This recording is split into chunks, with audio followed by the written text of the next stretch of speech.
Si spokesperson Roque Bistado. Hindi ko alam, pinsan ba to? Kambal ba to? O kung sino man ito? O, eto na pala. Speaking of Roque, mga boss. Ni Harry Roque. Ayan po, mga kababayan. Sa pinasa nila, sa akin, ito. Usapang, grabe title sa ibabaw, oh. Usapang bading sa bading. Bading ba si Harry Roque? Ako ho, hindi ako naniniwala na bading yun. Hindi ho ako naniniwala na bading yun si Roque.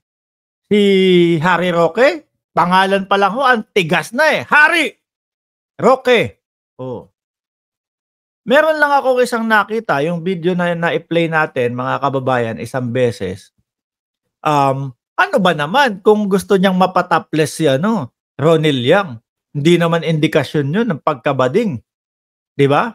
Medyo nakaganon lang. Oh. Nakita ko, oo, mukhang gigil na gigil si Harry Roque habang gustong ipataples si Ronil Yang.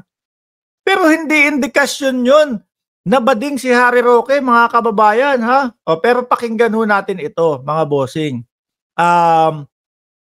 Nasabi ko, kasi nung sinend nila sa akin to, mga kababayan, sabi ko, ano to, kakambal, nakapikit pa ho ako. Kakambal ba ni Harry Roque to? Inaantok-antok pa ako. Sabi ko, lagay mo dyan sa kambal ni Harry Roque, lagyan mo na lang ng question mark kasi antok na antok pa ho ako. Hawig ho, mga kababayan. Sabi ni Bobsan, 100 like, watching from Hong Kong. Hawig ho, mga kababayan. Ni Reyna Roque, Harry Roque, kasi may eto si Ken Jader. Papahamak pa ako nito. Oh. Harry, pero Reyna. Hindi, Harry yun. Hawig ho sila, mga kababayan. Anyway, ituloy na ho natin ito. Pakinggan po natin. No? Sabihin na lang natin kamukha ni spokesperson Harry Roque kung ano po yung naamoy niya. Kasi po pagkaganyan, mga nagkakaamuyan po yan, mga kababayan. Di ba? O sir, shout out po sa'yo. Sabihin mo na! Titigilan ko na sana tong issue ni Attorney Harry Roque. Kaya lang itong mga buset kong mga dating estudyante nagme-message sa akin at sinasabi na bakit ko daw binabanatan yung kakambal ko. Kasi dati tinatawag ako na Sir Harry Roque daw. Magkamukha daw kami at pag may mga video si Harry Roque, pino-forward sa akin at hawig naman talaga pati yung pangangatawan po, mga kababayan. Pero ang gusto ko lang dito kay Sir kumbaga malumanay siyang magsalita po. Si Harry Roque, medyo lagi tawag dito, parang matigas na matigas, parang lalaki. 'Di ba? Lalaking lalaki si Harry Roque kapag ka nagsasalita ho, mga kababayan. Yung kay Sir, medyo malumanay kapag ka nagsalita si Harry Roque ng tingnan natin kung mapapataples natin si Ronil Yang. Iba. Sabi ko, ang tigas ni Harry Roque dun sa pagkakasabi nun, no? O, tuloy po, Sir. Pinagtatawanan, minsan pinopost pa nila sa wall nila. Kaya, ngayon, gusto ko tang kausapin Attorney Harry Roque. Sige, mag-usap tayo, bading sa bading, pangit sa pangit. Doon pala ibig sabihin, kaya pala nakasulat doon sa ibabaw, usapang bading sa bading. No? Pangit sa pangit. So, ibig sabihin, bading si Sir, mga kababayan. Wala naman pong masama dyan. Madami po akong kaibigan na galing po sa, kumbaga, LGBTQ, mga bossing Chief Amo, Sir. Wala pong masama dyan. Actually, sila yung masasayang kasama at sila yung mas masarap makausap, mga bossing, lalo na kapag ka-profession ang pinag-uusapan at yung mga nego-negosyo. Ako, napakasarap pong mga kausap niyan. At talagang ramdam mo yung pagiging professional po nila, mga kababayan. Kagaya na lang po ni Sir. No? Habang nagsasalita, napakalumanay.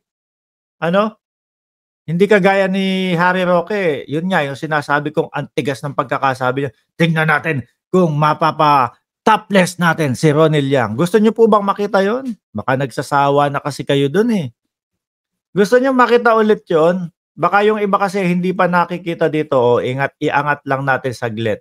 Mabilisan. Doon, kitang-kita ko talaga yung pagiging matigas na lalaki. So maya-maya tignan natin kung mapapatopless natin si Ronil Yang. Okay, ako magtatopless. Iba yung gigil talaga eh. Tingnan natin kung mapapatopless natin si Ronel Yang. With matching ganyan yung mata niya eh, no? Nang lilisik. Mga kababayan, iba yung tigas. Isa na lang ha. Oh. So maya-maya tignan natin kung mapapatopless natin si Ronnie Liang. Okay, ako magtatopless ako. Oh, balik tayo kay Sir. Mga kababayan, para yun po, mga boss chief mo sir, doon sa hindi pa po nakakapakita o nakakapanood nung video na yun na sinasabi natin. O, attorney, makinig ka po. Harry Roque. Oh. Kasi nitong nagsalita nga sa maiso, gusto mo pang palabasin na ikaw ang biktima na siniraan ka ng ibang tao. Oh. Attorney, walang sumira sa'yo na ibang tao. Yung sarili mo ang sumira sa'yo. Correct, mga kababayan. Sa halip nga po, sila po yung sira ng sira sa ating Pangulo eh. Sila po yung paninira, puro sa first family, mga kababayan. Tapos papalabasin itong si Harry Roque na sinisira siya ng ibang tao. Di ho ba? Oh, tuloy. Sarili mo na diskarte ang sumira sa pagkatao mo, hindi ang ibang tao. Ayan, makinig kayo. Bakit? Oh, ayan, pakinggan nyo. Unang-una, ang tapang ng hiya mo na inappoint mo ang lalaki mo na executive assistant para makatipid ka sa Oh, shout out doon kay Jordan, EA natin mga kababayan. EA na, editor pa at kung ano-ano pa. No, kapag kami absent doon sa ating team, nako si Sir Jordan ang sumasalo diyan. Mga kababayan, kapag kayong merong mga pa-contact kay ganito, paki-contact mo nga, tanong mo kung ma-interview natin si Senator Risa Ontiveros, si Jordan na nakikipag-usap diyan, mga kababayan. Oh. Nakita nyo, narinig nyo yung sinabi, mga kababayan? In-appoint ni Harry Roque bilang executive assistant itong si De La Serna para daw po ano, sir? Para? Ayan. Ayaw pumindot. sa ibibigay mo dyan. Ginawan mo ng appointment, sumweldo siya bilang executive assistant 3 pala, so mga 80 to 90,000 ang sweldo niyan buwan-buwan. Yung pinasweldo mo na yan, galing sa amin ng mga taong bayan yan. Nako! Tama nga naman. Kapag ka-in-appoint yung isang tao, syempre saan po kukuhanin yung pampasweldo nun? Sa kaban ng bayan, mga bossing. Ano ba yung himutok ni Sir dito? Di ba? In-appoint ni Harry Roque para... Okay, sige mag-usap tayo. Bading sa bading, pangit sa pangit. Attorney, kasi nitong nagsalita nga sa maiso, gusto mo pang palabasin na ikaw ang biktima na siniraan ka ng ibang tao. Attorney, walang sumira sa'yo na ibang tao. Yung sarili mo ang sumira sa'yo. Sarili mo na diskarte ang sumira sa pagkatao mo, hindi ang ibang tao. Bakit? Unang-una, ang tapang ng hiya mo na in-appoint mo ang lalaki mo na executive assistant para makatipid ka sa allowance na ibibigay mo dyan. Kumbaga, mga bossing, para makatipid sa allowance, i-appoint kita ha. Ito sinasabi niya ho, mga kababayan. I-appoint kita ha. Para yung allowance, hindi naman gagaling sa bulsa ko. At least, executive assistant ka, buwan-buwan, meron kang matatanggap na sweldo galing sa pera ng gobyerno, galing sa tax ng taong bayan. O, di ba? Tipid nga daw ho, mga kababayan. O, tuloy ho, sir. Ginawan mo ng appointment, sumweldo siya bilang executive assistant 3 pala, so mga 80 to 90,000 ang sweldo niyan buwan-buwan. Yung pinasweldo mo na yan, galing sa amin ng mga taong bayan yan. Hindi sa bulsa mo. Hindi ba kakapalan ng mukha na di ba mga boss, kapag tayo, syempre magjojowa ho, mga bossing. Syempre, manggagaling yun doon sa pinaghirapan mo, pinagsweldohan mo, o tapos saka mo ibibigay para allowance. So sinasabi ni bossing na, nako, nagtitipid itong si Harry Roque, sabi mga kababayan, na imbis na manggaling sa bulsa niya yung magiging allowance daw po, mga kababayan, ang ginawa po, in-appoint bilang executive assistant para rektang merong magkano? 70 to 90,000 po. Syempre may item 'yan sa gobyerno, sa government. Di naka-payroll na yang De La Serna, sabi ni Eli Ruth. Mautak ho, walastik ho, ano? Bilang ano? Kapag po ako nagta-travel dahil meron akong diabetes, kailangan ko po ng magtuturok sa akin ng insulin. Biruin mo yun. EA na, nurse pa. Saan ka pa?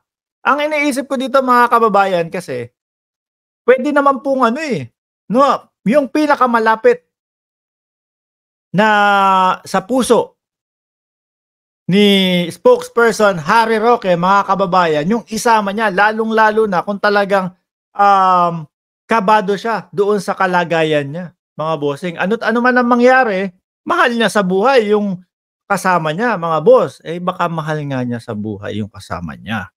Diba? Pati yung kabit mo, yung lalaki mo, yung pinansustento mo, sa amin mo kinuha. Atras natin yun. Yung pinasustento mo galing sa tax ng bayan. Di ba? Atras natin, pakinggan nyo ulit maigi, ha? Bakit? Unang-una, ang tapang ng hiya mo na in-appoint mo ang lalaki mo na executive assistant para makatipid ka sa allowance na ibibigay mo dyan. Ginawan mo ng appointment, sumweldo siya bilang executive assistant 3 pala, so mga 80 to 90,000 ang sweldo niyan buwan-buwan. Yung pinasweldo mo na yan, galing sa amin ng mga taong bayan yan. Hindi sa bulsa mo. Hindi ba kakapalan ng mukha na pati yung kabit mo, ang lalaki mo, yung pinansustento mo, sa amin mo kinuha? Kung hindi ka tapangan ng hiya. Ang tapang ni sir, ano? Di ba yung kinuha mong pang-allowance, pang-sustento dyan sa kabit mo, sa lalaki mo, ang tapang ni sir, mga kababayan? Sa tax daw ho ng bayan, kinuha. Matindi. Speaking of De La Serna at Harry Roque, mga bossing, si De La Serna ata hindi umattend doon sa pagpapatawag ni Senadora Risa Ontiveros, mga bossing, doon sa hearing sa Pogo. Bakit pati yung si De La Serna papatawag doon sa Pogo? Kanya po yung mga dokumento sa kanila ni Harry Roque, yung dokumento na nakita po, natuklasan po doon sa loob ng Pogo. At ang napakagandang explanation po ni Harry Roque kung bakit daw nandoon sa loob yung mga papeles na yun, nakikitulog lang. Baka nakitulog, nakitira sa loob ng Pogo si De La Serna po, mga kababayan. Yun ang sabi. Kapani-paniwala naman. Kapani-paniwala naman po, mga kababayan. Biruin mo yung loob ng Pogo naman, building, di ba? So, parang ano tawag doon? Boarding house na din po. Kapani-paniwala talaga si Harry Roque, naniniwala ko, lalaking-lalaki iyan. Tsaka yung mga sinasabi niyan, paniwalang-paniwala sila. Di ho ba, mga bossing, mga DDS? Paniwalang-paniwala yan. Tuloy. Ayan, anong tawag mo dyan, attorney? Hindi rin ginawa ng ibang tao na gumawa ka ng affidavit of support at isinama mo sa Europe yung lalaki na yan dahil sinabi mo na kailangan mo ng medical companion. Sinong tao ang nag-iisip ng matino ang maniniwala sa'yo na yan ang dahilan kung bakit mo yan isinama? Ang dami mong pwedeng isama, miyembro ng iyong pamilya, pamangkin, pinsan, kahit sino na pwedeng magbantay sa'yo kung may sakit. Yung mahal sa buhay, di ho ba? Baka malapit sa puso ni spokesperson Harry Roque. Sabi ni Jordan G. Sabi ni Roque, eto si De La Serna galing sa magandang pamilya na may kaya daw. Bakit nakatira sa Pogo House? Hindi natin alam. Yun ang talagang itatanong sa kanila doon po sa investigasyon sa saan ba? Sa Senado, mga kababayan. Nasagutin, bakit kayo nandun? Bakit meron kayong mga naiwang mga papeles doon, etc., etc.? Oh, konektado ba kayo doon? Isa ba kayo sa protektor ng Pogo na yon? Yan po. Kaso, masamang balita ho mga kababayan, hindi ho nila o hindi ho pinuntahan ni De La Serna yung patawag na hearing po sa Senado. Uulitin ko ho mga kababayan, ha, ako po ay naniniwala na lalaking lalaki, no? Itong si spokesperson Harry Roque, mga kababayan.